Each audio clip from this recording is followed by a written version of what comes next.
Hello everyone, good morning जी। कैसे हो आप सब? आई होप अच्छे होगे, बढ़िया होगे। तो जी मेरे जितने भी प्यारे प्यारे सब्सक्राइबर्स हैं, सबको नवरात्रि की ढेर सारी शुभकामनाएं। तो जी आज पांचवा नवरात्रा है और वही काम के बौछार सुबह से लेकर शुरू हो जाती है हम हाउसवाइफ के लिए। तो जी आज दिन है इतवार का और छुट्टी है, और वही मैं अपने टाइम पे उठी हूँ। आज भी 4:30 बजे उठी थी क्योंकि पार्क जाना था, क्योंकि कल छुट्टी कर ली थी। तो आज मैंने सोचा आज मैं स्किप नहीं करूँगी, आज जाऊँगी। तो बस आज पार्क गए थे, फिर नहीं आने से पहले ही मैं पूजा पाठ वगैरह का काम ना मैं सुबह ही करके जाती हूँ, क्योंकि आने के बाद मेरे को इतना टाइम नहीं मिलता। तो जी यहाँ पे मैंने फिर पूजा वगैरह करने के बाद चाय पी ली थी। अपना जो ठाकुर जी को स्नान वगैरह करवाना था, वो सारे काम मेरे मॉर्निंग के हो जाते हैं, क्योंकि जब इतने सुबह उठते हैं तो भाई कुछ तो प्रॉफिट होना चाहिए। तो उठ के मैंने जल्दी जल्दी से घर की पूजा पाठ कर कर ही जाते हैं। और अब मैं लगी हूँ किचन में अपने काम करने की ड्यूटी पे।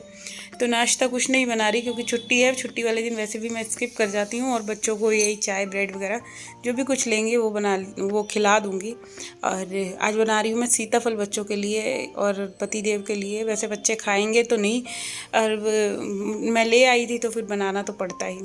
तो यहाँ पे मैं कुकर में सीताफल बना रही हूँ, बहुत जल्दी बन जाता है, एक ही सीटी में बन जाएगा। और उसके बाद मैं इसको खट्टा मीठा वाला बनाऊंगी, तो देसी घी में ही बना रही हूँ। और आप देख सकते हैं मैं घी के साथ अब क्या कहते हैं, इसमें मेथी और जीरा भी आप ऐड करेंगे, और कड़ी पत्ता वगैरह डाल सकते हैं। और ये टमाटर ऐड करके सिंपल सी रेसिपी है सीताफल की भाई।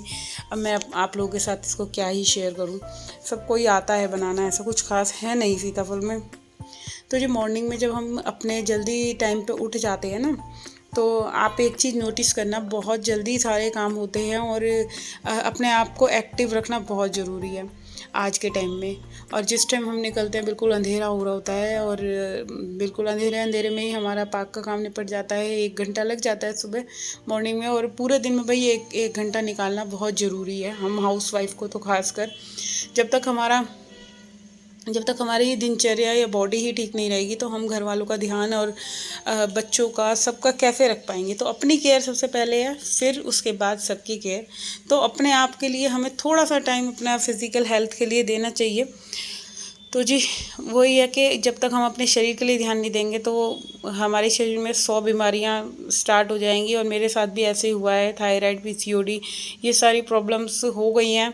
तो इस वजह से ही मेरा वेट बिल्कुल भी कम नहीं होता, बल्कि वेट गेन हो जाता है बहुत जल्दी। तो इस बीमारी से मैं जूझ रही हूँ और अपना कर रही हूँ। इसमें खाने पीने के बहुत परहेज हैं, और शरीर को बिल्कुल एक्टिव रखना है, अपने आप को बिल्कुल भी लेज़ी वाला या काम नहीं करना है या लेटे रहना है। इससे और ज़्यादा मतलब वेट बढ़ेगा मेरा। तो मेरे को बहुत सारी चीज़ें सोचनी पड़ती हैं, अपने लिए करना पड़ता है, और इसीलिए मैंने फिर पार्क वगैरह स्टार्ट कर दिया है। तो जी यहाँ सीताफल मेरा बन रहा है, और अभी आटा भी गूंद दिया है, और साथ ही साथ मैं अपने कपड़े भी धुल मशीन लगा लेती हूँ। क्योंकि जब मल्टीटास्क वाली ड्यूटी होती है हम हाउस वाइफ की, मॉर्निंग से उठ के इवनिंग तक, मतलब नाइट तक, इवनिंग तक भी नहीं, नाइट तक ही कह लो। हमें 24 घंटे काम है, और रात को बस एक सोने का वो मिलता है कि बस सोना है। अदरवाइज़ अगर सोने का सिस्टम ना हो, रात ना हो, तो हम हाउस वाइफ तो रात को भी लगी रहेंगी, क्योंकि काम कभी ख़त्म नहीं हो सकते। और इन कामों के बीच अपने आप को टाइम निकालना बहुत ज़रूरी है। मैं सबसे कहती हूँ अपने लिए सोचा करो, अपने लिए करा करो। सब लेडीज़ के लिए अपने लिए ध्यान दोगे, जब ही सबका ध्यान रख पाओगे आप लोग। और यहाँ पे मैंने आटे का डो रेडी कर लिया है, क्योंकि रोटियाँ बनानी है थोड़ी सी, ज़्यादा नहीं बनानी, क्योंकि कल के थोड़े से राइस भी रखे हैं। हो सका तो मैं उन राइस को फ्राई कर दूंगी बच्चों के लिए, क्योंकि बच्चों को ऐसे फ्राई करे हुए राइस ना बहुत अच्छे लगते हैं। और आटे का क्या होता है, वही मैंने आपको बताया है कि आटे में जब तक हमें मुक्के अच्छे तरीके से नहीं मारते हम लोग, तो हमारी रोटियां अच्छी नहीं बनती। क्योंकि आटे की कनी गलनी बहुत ज़रूरी होती है। जब तक आटा हमारा सॉफ्ट मुलायम नहीं होगा, और रोटियों में बिल्कुल भी वो वाला स्वाद नहीं आएगा। एकदम सॉफ्ट सॉफ्ट सी फूली फूली रुई की तरह रोटी बनती है जब अच्छे से मुक्के लग जाते हैं। और मेरी आदत जब से मैंने होश संभाला है, मैं आटा बहुत दिल से गूंथती हूँ, खूब मुक्के मार मार के अच्छे से। और क्योंकि जब तक आटा अच्छा नहीं गूंथता, मेरे को रोटियां बनाने में बिल्कुल भी इंटरेस्ट नहीं आता। क्योंकि जब बेकार रोटी बनती है ना, तो बड़ा दिल दुखी होता है, और फिर ये लगता है कि किसी के आगे हम देंगे तो कोई क्या ही सोचेगा कि रोटियां बनानी भी नहीं आती हमें। और यही एक छोटी सी ट्रिक है कि मतलब आटे को थोड़ी देर गूंद के रेस्ट पे छोड़ सकते हैं, और फिर इसके बाद मुक्के मार के इसको अच्छे से हम गोल कर सकते हैं और आटे का डो लगा सकते हैं। तो मॉर्निंग में देखिए ये सब काम करने के बाद फिर अब बारी आती है वही क्लीनिंग टास्क वाली कि किचन का पूरा काउंटर टॉप वगैरह क्लीन करना है, क्योंकि मॉर्निंग में जो भी बर्तन होते हैं वो 2 बारी के होते हैं, नाश्ते के भी होते हैं और दोपहर के खाना बनाने के भी होते हैं।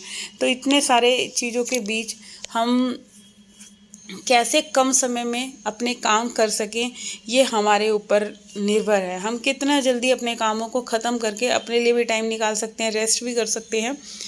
तो ये अपने टाइम की बचत करनी बहुत ज़रूरी है, क्योंकि जो फालतू टाइम है वो हम अपने लिए, अपने परिवार के लिए, बच्चों के लिए इसमें इन्वेस्ट कर सकें, ना कि हम किचन में पूरे दिन लगे हुए हैं, खड़े हुए हैं। तो एक साथ हम कितने काम निपटा सकते हैं, मैं आपको अभी दिखाती हूँ कि जैसे मैंने सब्जी बनाई, आटा गूँधा, अब साथ ही साथ जब भी मैं बर्तन मांजूँगी तो उतनी बार मेरा सिंक तो ज़रूर ही साफ़ होगा, क्योंकि सिंक ऐसी चीज़ है जब भी हम इसमें बर्तन डालेंगे या कुछ डालेंगे गंदा दिखता है तो बहुत गंदा लगता है। तो मेरी कोशिश यही रहती है कि जितनी बार भी मैं बर्तन साफ़ करूं अपने सिंक को बिल्कुल अच्छे से साफ़ करूं, और हो सकता है तो मैं कई बार ना गीज़र में से गर्म पानी चालू कर लेती हूँ। गर्म पानी जब हमारे सिंक में जाता है तो उसकी नालियों की पूरी सफाई हो जाती है एक तरह से, जो भी हमारे सिंक के अंदर गंद, डस्ट वगैरह जो भी जाती है।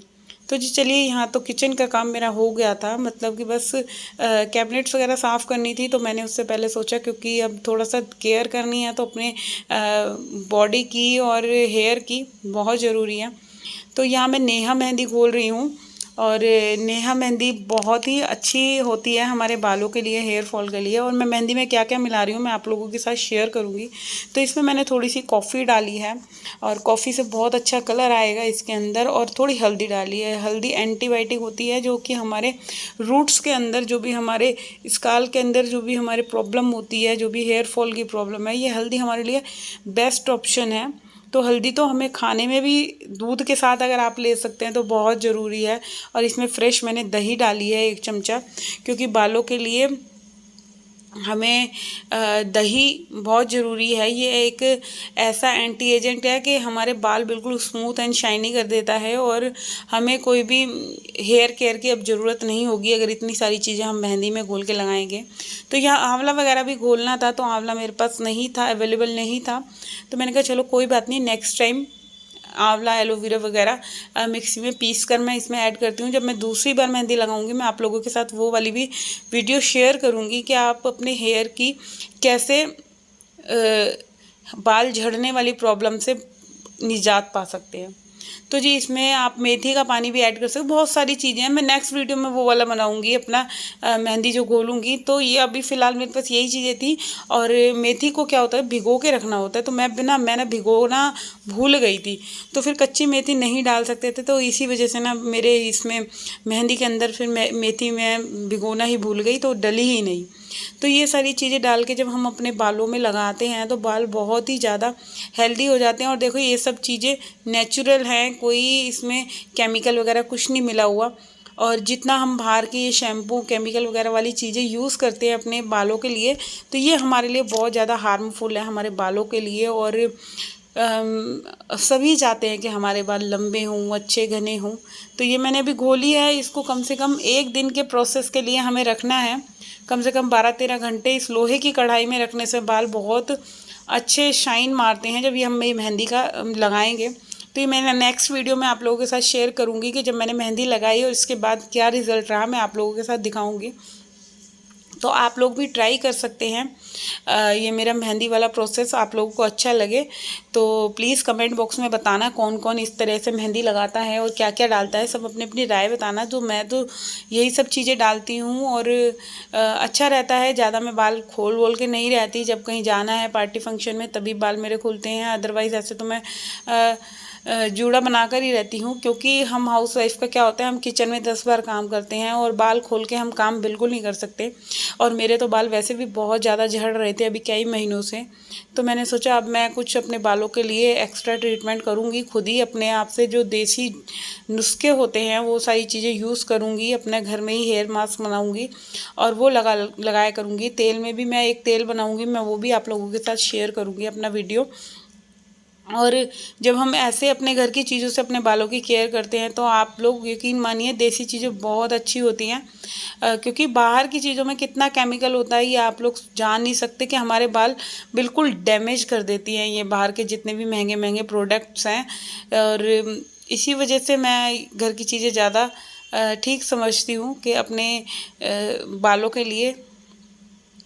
तो जी यहाँ पे मैंने मम्मी के रूम की भी बेडशीट चेंज कर दी है और आज दूसरी बेडशीट बिछा दी है। तो वैसे तो इस कमरे की ज़्यादा कुछ गंदा होता नहीं है क्योंकि ये खाली मम्मी ही इस रूम में सोती हैं। तो फिर भी मैं मतलब हफ्ते भर में ये बेडशीट चेंज कर देती हूँ। तो यहाँ पे ये सारे पिल्लो कवर वगैरह भी मैंने चेंज कर दिए थे और सारी चीज़ें उतार दी थी। अच्छा, जब इस तरह से हम कर बेडशीट वगैरह बिछती है बिल्कुल साफ़ लगता है रूम और ऐसे दिल करता है कि बस अभी ये कमरा कोई गंदा ना करे। तो मेरे को ऐसे रहता है मैं जिस भी रूम की क्लीनिंग करती हूँ तो उस दिन तो मैं उस रूम की बेडशीट ज़रूर चेंज करती हूँ, क्योंकि मेरे को बिना बेडशीट चेंज करे हुए मुझे अपने घर की सफाई दिखती ही नहीं है। ऐसे लगता है कि मैंने सफाई करी ही नहीं है। तो ये मेरे को कुछ ऐसे हो गया है, कुछ ऐसी मेरे साथ प्रॉब्लम हो गई है कि मेरे को लगता है कि मैं अपनी बेडशीट वगैरह सारी चेंज करके ना तभी क्लीनिंग करा करूँ। तो यहाँ पे मैंने ये डस्टिंग भी करती जा रही हूँ मैं साथ साथ। अच्छा, मेरी आदत ये है कि मैं जिस भी रूम की क्लीनिंग करती हूँ तो डस्टिंग का काम मैं साथ के साथ निपटाती चलती हूँ, क्योंकि बाद में फिर मेरा क्या काम रह जाएगा, मुझे झाड़ू और पोछा ही करना है। तो अभी इस रूम की मेरे को बैल्कनी भी साफ़ करनी है, क्योंकि आप लोगों को पता ही है कि हमारे यहाँ ये बाल ऊपर जैसे ऊपर की फ्लोर है तो बहुत ज़्यादा कबूतर कबूतर बहुत परेशान करते हैं और धूल मिट्टी आती ही है। तो जी यहाँ पे अब बिल्कुल मैंने ये सारे गेट वगैरह साफ़ कर दिए हैं। और मॉर्निंग में ही जब हम ये सब चीज़ें कर लेते हैं और जब धुलाई कर देती हूँ ना मैं इस बेल्कनी की, तो बिल्कुल रूम एकदम इतना अच्छा लगता है। बहुत एक पॉजिटिविटी सी आती है कि जब भी रूम खोलो बाहर बिल्कुल साफ़ सुथरा, हमारा घर का कोई भी कोना हो हमें साफ़ रखना ही चाहिए। तो यहाँ मैंने कूड़े वाले को कूड़ा दिया था तो वही बाल्टी में डस्टबिन अपना खींच रही थी। और क्योंकि नीचे जाने में देखो टाइम लगता है तो मैंने ये यहाँ रस्सी इसीलिए इन्हीं सब कामों के लिए ये बांध रखी है, क्योंकि इस रस्सी से बहुत फ़ायदे हैं। कुछ भी सामान अगर बच्चों से नीचे से ऊपर मंगवाना है तो मैं इस रस्सी के थ्रू मंगवा लेती हूँ। तो बस यहाँ पे अब मैं धुलाई भी कर दूँगी साथ के साथ, क्योंकि पानी डाल के मेरे को थोड़ी देर छोड़ना है, क्योंकि मिट्टी वगैरह जो भी डस्ट चिपकी हुई है वो सब जब फूल जाती है ना तो बहुत ढंग से सफाई हो जाती है मेरी। तो यहाँ पे आप देख सकते हैं मेरा ये वाला रूम भी पूरा क्लीन हो गया है और ज़्यादा नीचे फर्श कोई इतना गंदा नहीं था, क्योंकि रोज़ाना ही देखो हमारे क्लीनिंग होती है, पोछा वगैरह लगता है। तो जी अब मम्मी का रूम साफ़ हो गया था तो अब मैं आई हूँ बाहर अपने मेन डोर पे। तो यहाँ मेन डोर की भी मैं पूरे अच्छे ढंग से ही सफाई करती हूँ। रोज़ आना ही देखो वॉश बेसिन वगैरह साफ़ करती हूँ, क्योंकि मेरे पास जो टाइम मेरे को मिलता है ना मैं अपने टाइम को ये सोचती हूँ कि मैं यहाँ से भी काम निपटा लूँ, वहाँ से भी। देखो बैठने से तो कुछ काम होगा नहीं, और कुछ भी चीज़ को करने के लिए मेहनत लगती है, बिना मेहनत के कुछ नहीं होता। तो अपने शरीर के अंदर से हमें आलस त्यागना होगा और किसी भी काम को करना है तो भाई मेहनत करनी पड़ेगी। चाहे घर का है चाहे बाहर है, तो हम हाउसवाइफ का घर का होता है तो हम हाउस होल्ड सारे काम अपने अच्छे तरीके से मैनेज करके रखती हैं, तभी तो हमारा घर रहता है चमचमाता हुआ। अदरवाइज़ इसके अपोजिट अगर हम आलस दिखाएं कि नहीं भाई अभी थोड़ी देर बाद कर लेंगे, थोड़ी देर बाद कर लेंगे, तब नहीं होता। तो जी यहाँ पे करूँगी मैं अपनी इस वीडियो का